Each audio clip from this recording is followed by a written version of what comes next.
And you have to really believe and be secure in order to give away your money, whether it's to your children, whether it's to a charity, even whether or not to give it to the spouse.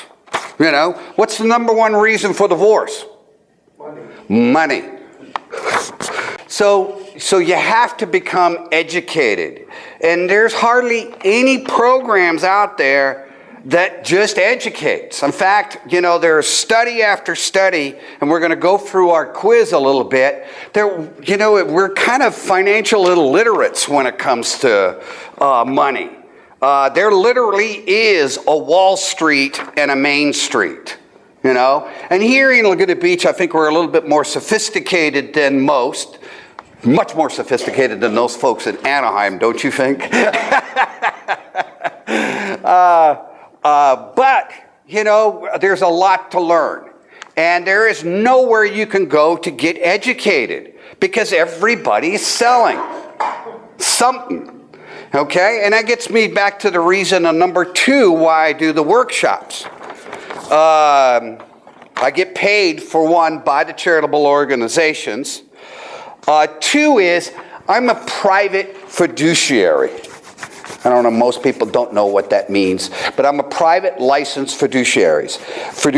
And what I do is serve in people's wills as the executor or the personal administrator.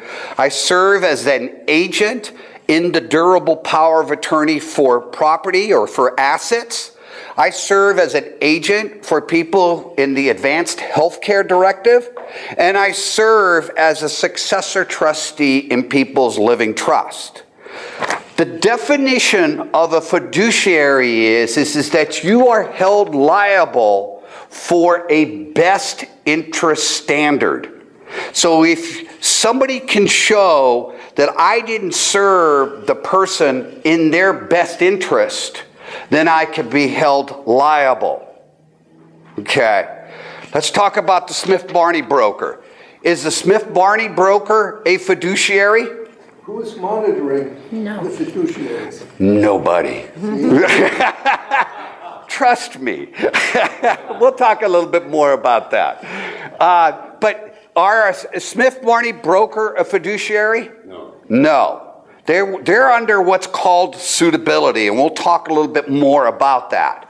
But they call the profession that I'm in fiduciaries because everything we do should be in someone else's best interest. And Bert's point is very well made, because who's there to watch me?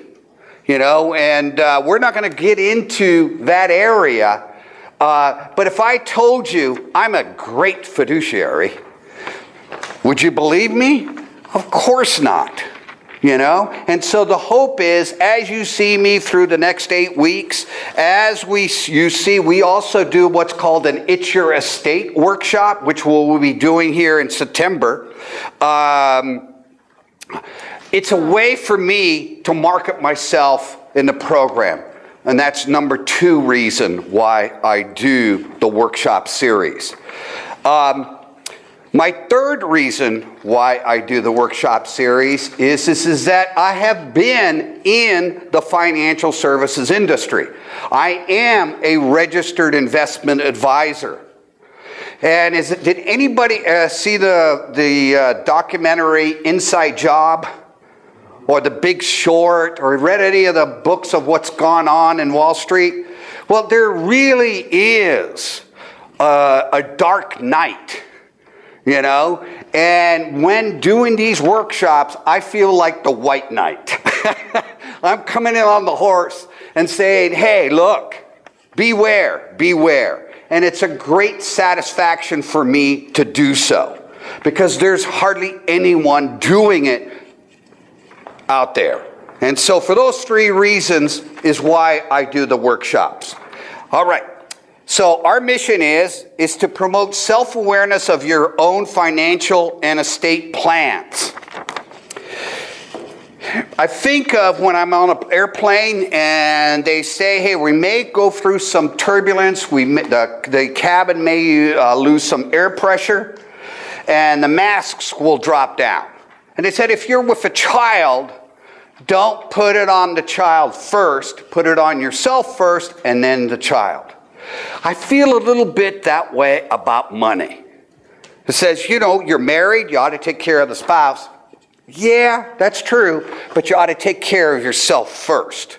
Your spouse second, your children third, and if you have to pay taxes, see if you can figure out a way to give it to charity instead of in tax dollars. It's kind of my philosophy. So we're really here to promote, to get you on top. My mother has set aside $10,000 each for us as kids. Now, needless to say, there's 4 children in our family, and all of us are 10 times wealthier than she is. She basically gets Social Security, and we say, please spend that $10,000 that you got saved. And she won't. And she says, this is all for you. And I said, thank you, Mom. But spend it. Take care of yourself first. You know, it's not your children's money. It's not your advisor's money. It's your money. And in California, what do we have? Is it a community property or separate property? Community. My wife constantly reminds me of that. It is community property. So it's 50-50. Okay? So you both have some obligation to understand money. You don't have to there's something about money, too, that's kind of weird. It's kind of like we don't all build our own houses. You know, some of us are mechanically inclined, others are not. It's the same thing in finances. You know, some of us have more of a tendency to understand it than the next person. And if you're not one that really fully understands the whole financial areas, there's competent ethical advisors that you can find. But it's your money. And what we find with money is that the longer you stay in charge of your money, the happier and the longer you're going to live. 2 good reasons to stay in charge. You don't believe that? It's true, it really is. We're going to learn practical suggestions how to find competent and ethical advisors. And we're going to encourage tax-wise charitable giving that represents your values and interest. We were born, or I was born in Holland. Our entire family was born in Holland. What are the Dutch known for? Oh, come on. Be a little more crass. Yeah. Cheap and stubborn. Okay, those are their 2 qualities. Between us and the Scots, as far as Europe is concerned, you know, we vie for that title. And so I asked my dad when he was alive one time, I said, Dad, who would you give to? Nope. What? That's exactly his answer. He would not give a dime to anyone. So I think it's really one of those things is I used to think it was about the charity, but it's not. It's about you. And what do you value and what are you interested in? And for a legacy, well, through your will and trust, it's one of the ways you could tell your family and the world what values you have. And it's kind of like putting your money where your mouth is, where your beliefs are. So we're going to talk about not a whole lot, about tax-wise charitable giving.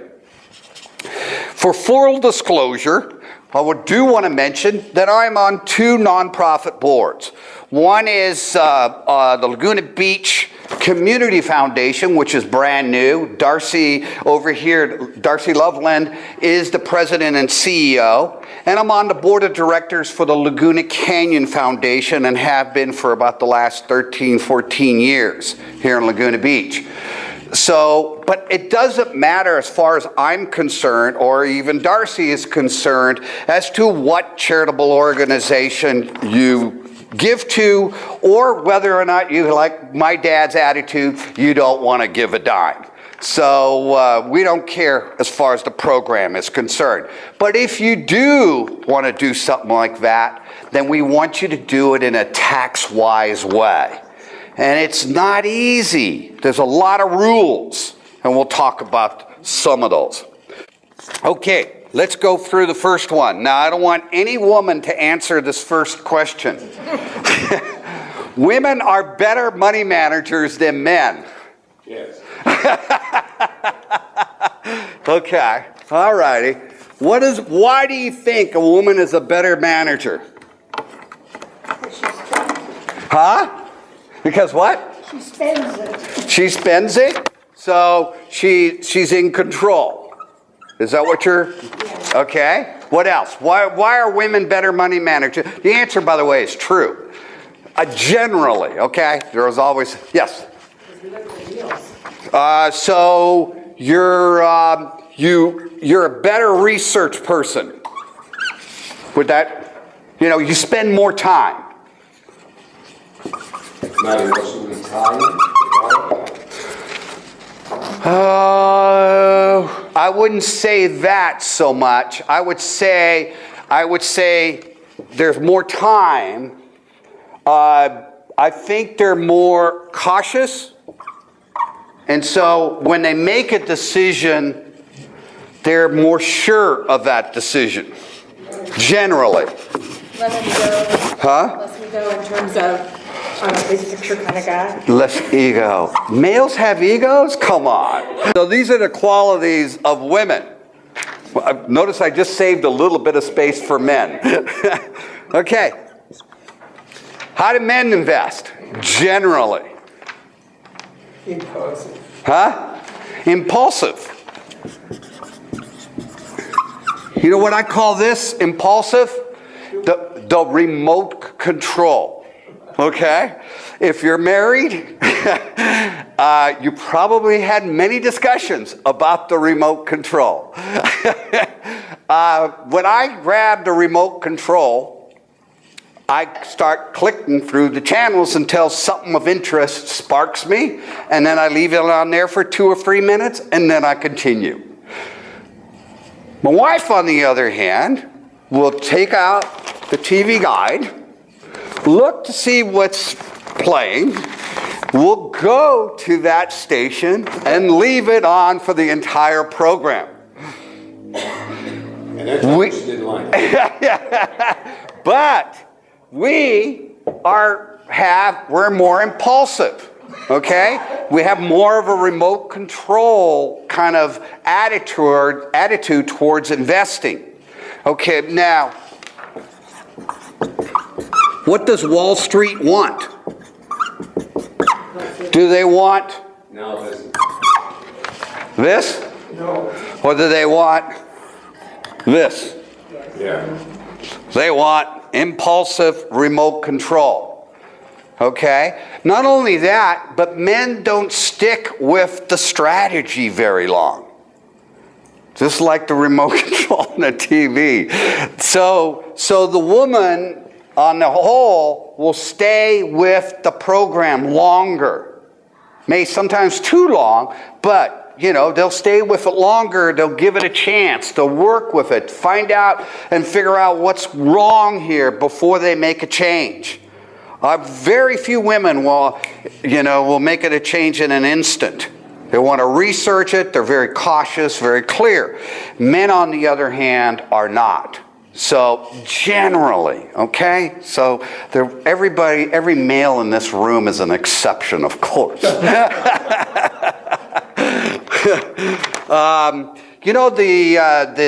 story about the turtle and the hare, going around the track. It's almost the same thing in investing. Who wins the race? The turtle does, because they're just slow, steady, continually going around, where the rabbit is just going off into the woods and then coming back in and say, oh, the turtle's still there. I got plenty of time to win the race. They can't read a map. And they can't read a map. That's true. And not about to. Okay. So much for question number 1.